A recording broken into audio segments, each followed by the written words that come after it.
लोग अक्सर ब्रह्मरूपी जी कह के पुकारते हैं। जी। और अभी यहाँ पर सामान्य तौर पर अगर देखा जाए तो पृथक बुंदेलखंड राज्य जन जागृति के द्वारा प्राप्त हो, इस भावना से यहाँ पर आए हुए हैं सब लोग साथ।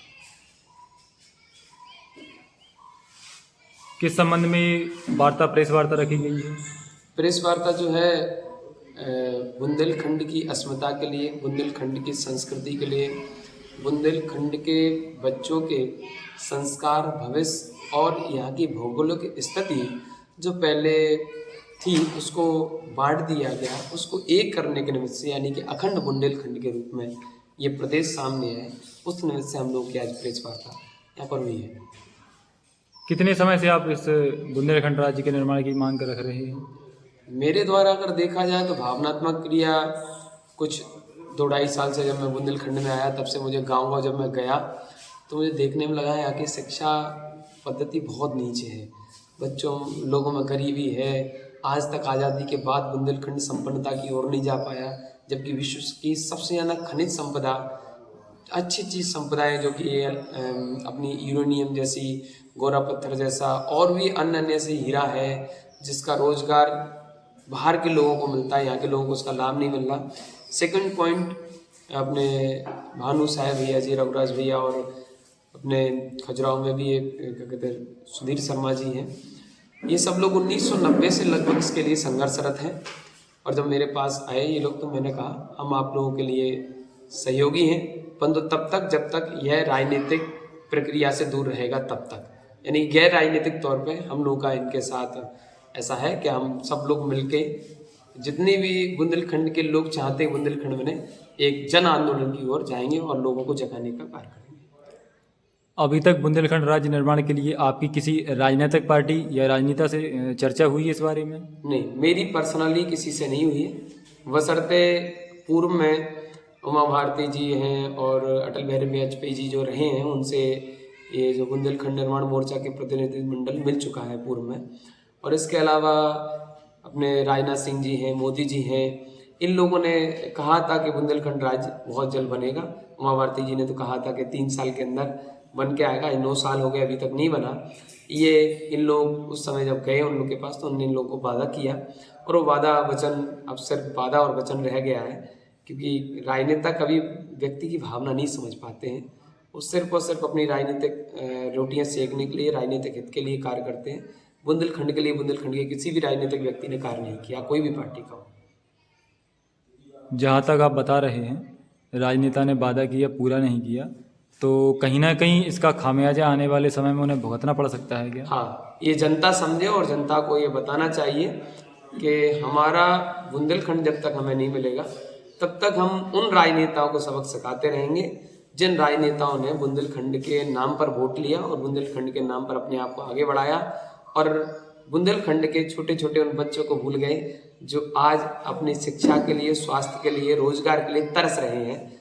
विश्व का अगर देखा जाए एक ऐसा क्षेत्र है ये बुंदेलखंड जहाँ पर सबसे ज़्यादा नदियाँ हैं, सबसे ज़्यादा वन का प्रकार अगर भारत के दृष्टिकोण से देखें तो बहुत कुछ ऐसा है जो यहाँ है, खासकर साधना के क्षेत्र, तीर्थ क्षेत्र, पर्यटन क्षेत्र, ऐसा क्या नहीं है बुंदेलखंड में। मैं तो कई बार अचंभित होता हूँ कि अब तक बुंदेलखंड क्यों नहीं बन पाया। तो समझ में आता है कि राजनेताओं की अपनी खुद की स्वार्थ नियत के कारण, निस्वार्थ भाव किसी ने कार्य नहीं किया बुंदेलखंड के लिए आज तक। अगर बुंदेलखंड राज्य का निर्माण होता है तो यह किस प्रकार से प्रगति के पद पर अग्रसर हो सकता है? बुंदेलखंड कई प्रकार से आगे बढ़ सकता है। जैसे कि हम देखें तो एक बुंदेलखंड के जब ये प्रवेश तैयार होगा तो राजनीति के अपने भारत के लोकतंत्र के 4 हिस्से हैं। एक तो वो लोग जो IPS IAS वगैरह रहे हैं, सेकंड पॉइंट हमारे पत्रकार बंधु हैं, हमारे सामाजिक और भी जो लोग रहे हैं जिनने बुंदेलखंड के लिए संघर्ष किया, इन सब की रूपरेखा को मिला के सब लोगों को जोड़कर एक ऐसी रूपरेखा बनाई जाएगी, उनसे सलाह मशवरा करके सारी चीज़ें करके एक ऐसी प्रक्रिया प्रारंभ की जाएगी जो प्रक्रिया बुंदेलखंड को नशा मुक्त कर सके और पढ़ाई से, संस्कार से, शिक्षा से युक्त कर सके।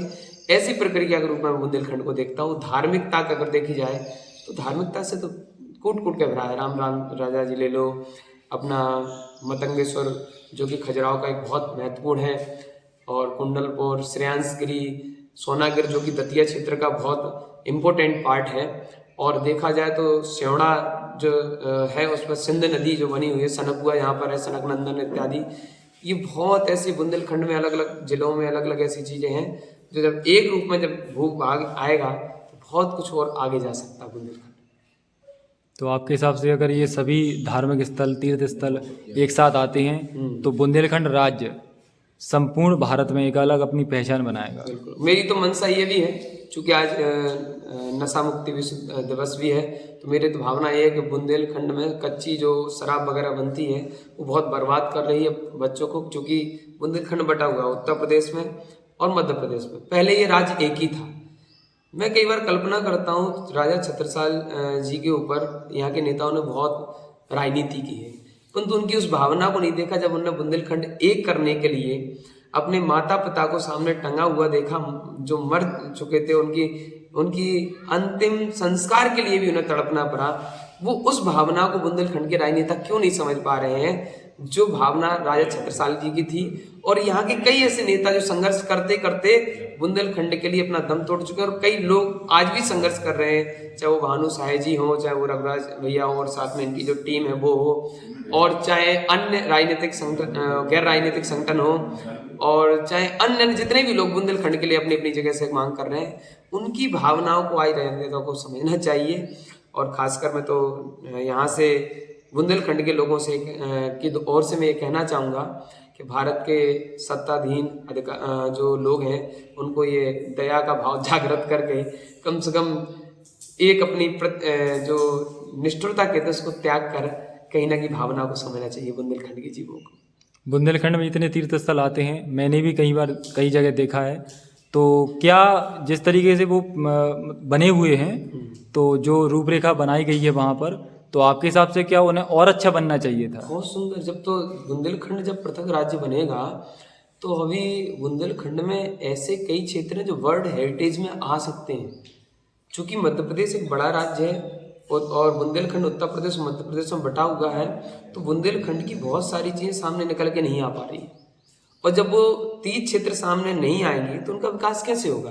तो मैं तो कहता हूँ लोगों को, राजनेताओं को छलावे से बाहर निकलना चाहिए, और कोई भी पार्टी का नेता रहा हो, किसी भी दल का रहा हो, अगर वो व्यक्ति बुंदेलखंड के भावनाओं के साथ किसी भी प्रकार से धोखा करता है तो उसको सबक सिखाने का कार्य बुंदेलखंड की जनता को करना चाहिए।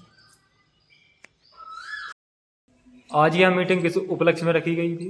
देखिए, बुंदेलखंड निर्माण मोर्चा की पहले तो हम लोगों ने यहाँ आके एक छोटी मीटिंग ली। मीटिंग इसलिए ली कि आगामी हम लोगों की रणनीति क्या होना चाहिए बुंदेलखंड राज्य निर्माण के आंदोलन को आगे बढ़ाने के लिए।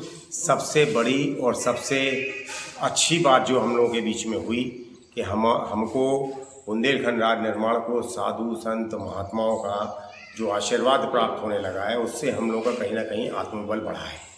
दूसरा, जो राजनीतिक लोग थे, खासतौर से सत्ता दल के, जो बुंदेलखंड बोलने में डरते थे, लेकिन पुष्पेंद्र सिंह चंदेल साहब ने 2 बार पार्लियामेंट में बिल रख दिया, और कल ही झांसी में साक्षी महाराज बोल के गए हैं कि बुंदेलखंड राज्य निर्माण एक पाइपलाइन में है, जिस दिन मोदी जी चाहेंगे उस दिन बुंदेलखंड बन जाएगा। तो कहीं ना कहीं उससे भी एक बाहर के बड़े संत ने, और वो सीनियर बीजेपी के लीडर हैं, अगर उन्होंने ये वक्तव्य दिया है तो एक आस जगी है। हम लोगों का जो संगठन है वो पूरे बुंदेलखंड में तो कार्य कर ही रहा है। परसों महाराज की प्रेस कॉन्फ्रेंस हम लोगों ने छतरपुर में कराई थी, आज यहाँ है, कल झांसी में है, परसों सागर में है। कुछ हमारे एक सुधीर शर्मा जी हैं, हमारे एक मित्र, वो आजकल विदेश में है, वो NRIs के बीच में कार्य कर रहे हैं कि आप लोग वहाँ पर हो, आप लोग भी तो बुंदेलखंड के बारे में सोचो।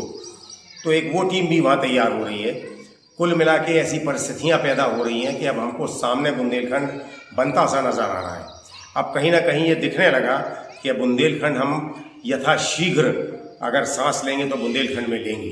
जो आपने भी एक प्रश्न किया था महाराज से कि महाराज आप किस तरह की परिकल्पना करते हैं बुंदेलखंड की, 100% जो सोने की चिड़िया हिंदुस्तान होती थी, सोने की चिड़िया बुंदेलखंड होगी अगर 10 साल हमको मतलब बुंदेलखंड बनने के बाद जो भी जो राजनीतिक दल राज्य करे। क्योंकि हमारे पास पर्याप्त मात्रा में, हम कंठ तक पानी में डूबे हैं, फिर भी हम प्यासे हैं। और हमारा किसान ऊपर ताकता है कब वर्षा हो, कब किसी बोए। हमारे पास अकूत धन संपदा है, लेकिन उस पर लगा हुआ एक भी उद्योग हमारे बुंदेलखंड में नहीं है। हीरा हमारे यहाँ खुदता है, लेकिन भाई बनते हैं गुजरात के जाके, तराशा वहाँ जाता है, बेचा वहाँ जाता है, हमको उससे कुछ प्राप्त नहीं होता है।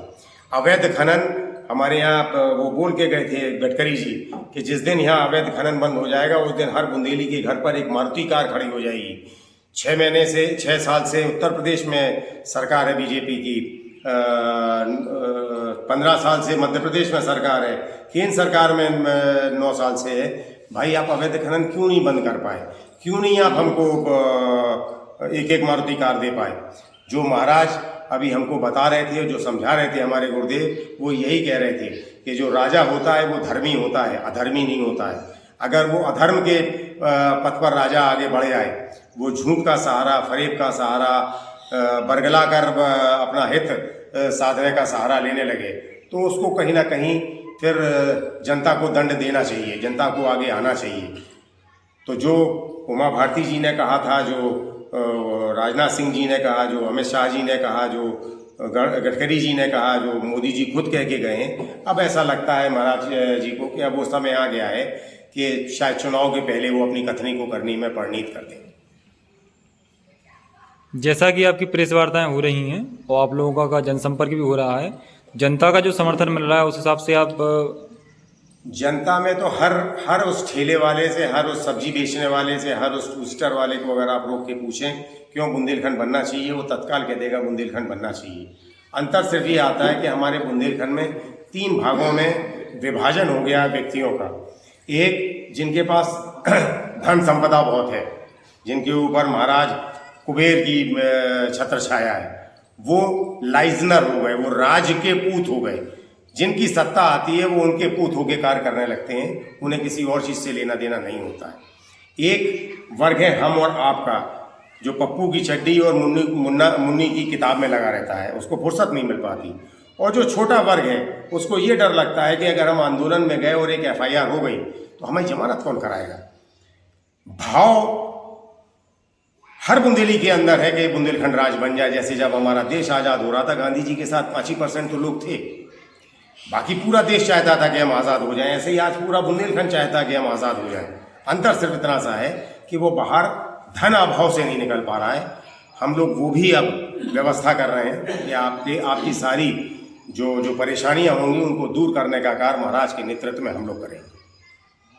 कहीं ना कहीं देखने को मिलता है बुंदेलखंड राज्य में कहीं सूखा पड़ जाता है, कहीं बाढ़ की स्थिति आ जाती है, और भी कई केस सामने आते हैं। जैसे आपने कहा भी अवैध खनन हो गया, और भी कई स्थितियां उत्पन्न होती हैं। तो बुंदेलखंड राज्य बनने के बाद क्या इन पर अंकुश लगेगा? देखिए 100% हमारा जो भौगोलिक परिस्थिति है बुंदेलखंड की, वो पूरे देश से अलग हटकर है।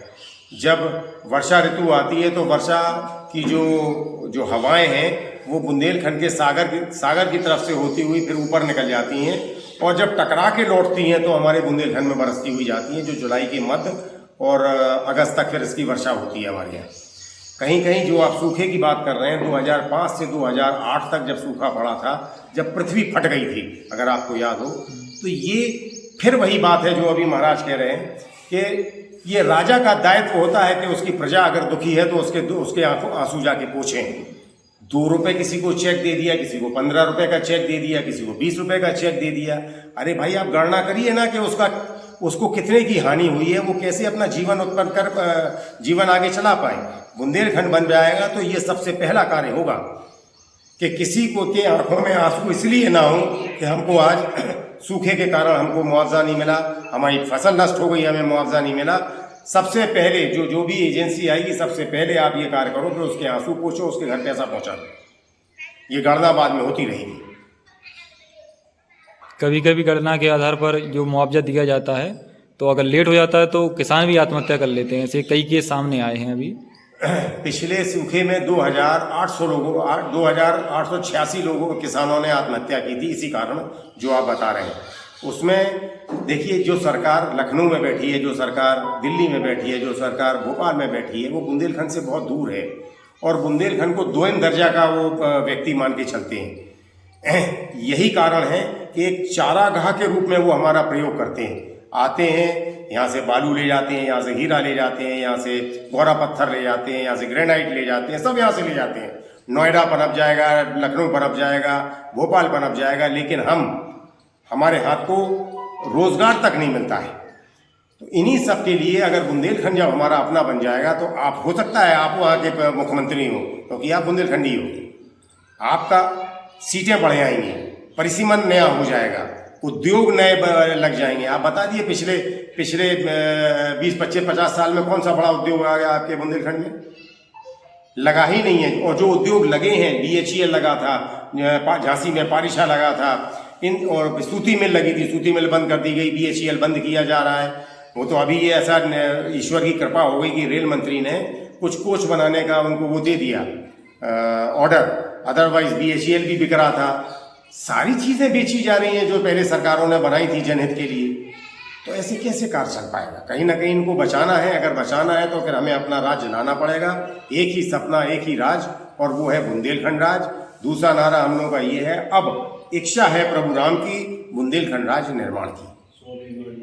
इसके साथ में किन किन राजनेताओं ने आपसे बुंदेलखंड राज्य निर्माण के लिए बोला था कि हम इसको बना के देंगे आपके लिए? देखिए, बुला के जिन्होंने सीधा सा वचन दिया है, जिन्होंने वादा किया है, उसमें उमा भारती जी हैं, राजनाथ सिंह जी हैं, अमित शाह जी हैं और मोदी जी हैं, जिन्होंने सीधा वादा किया है। बाकी जो साथ आने वाली आप बात कर रहे हैं, तो एक फहरिस्त है लंबी। मध्य प्रदेश के क्षेत्र से बुंदेलखंड का आंदोलन प्रारंभ हुआ था। नायक जी अध्यक्ष बने थे, विट्ठल भाई पटेल साहब थे, मानवेंद्र सिंह थे, बेबी राजा थे, उमा भारती थी, कुसमुड़िया जी थे, मुकेश नायक जी थे, ब्रजेंद्र राठौड़ साहब थे। उत्तर प्रदेश के तो नेता बहुत कम थे, लेकिन अब उत्तर प्रदेश में भी प्रदीप जैन साहब आ गए, फिर विनोद चतुर्वेदी जी आ गए, महाराज समथर आ गए, गंगाचरण राजपूत जी आ गए, बादशाह सिंह जी आ गए। तो अब नेता बहुत हैं, लेकिन चाह तो फिर अब जब से ये 3 राज्य बनाए थे अटल बिहारी वाजपेयी जी ने, तब से उन्होंने एक सिस्टम कर दिया। अब हमें प्रस्ताव नहीं चाहिए प्रदेश से, अब आपकी रायशुमारी चाहिए सिर्फ। अगर दोनों राज्य उत्तर प्रदेश और मध्य प्रदेश के मुख्यमंत्री मना कर देते हैं कि बुंदेलखंड नहीं बनना है, तो भी पहली सांसद जो आएगी उससे हमारा बुंदेलखंड बन जाएगा, क्योंकि कैबिनेट ने पास कर दिया। तो अब वो परेशानियां जो पहले हुआ करती थी वो दूर हो गई। तेलंगाना आपके सामने बना है। तेलंगाना जब बना था तो उन्होंने एक प्रस्ताव पारित कर दिया था कि हम आंध्र प्रदेश के बंटवारे के हक में नहीं है। उसके 18वां दिन तेलंगाना बना दिया भारत सरकार ने, क्योंकि भौगोलिक परिस्थिति थी, भौगोलिक सरजमी को बदलने का अधिकार मात्र और मात्र भारत की कैबिनेट और पार्लियामेंट के पास रह गया, बाकी सबसे खत्म हो गया।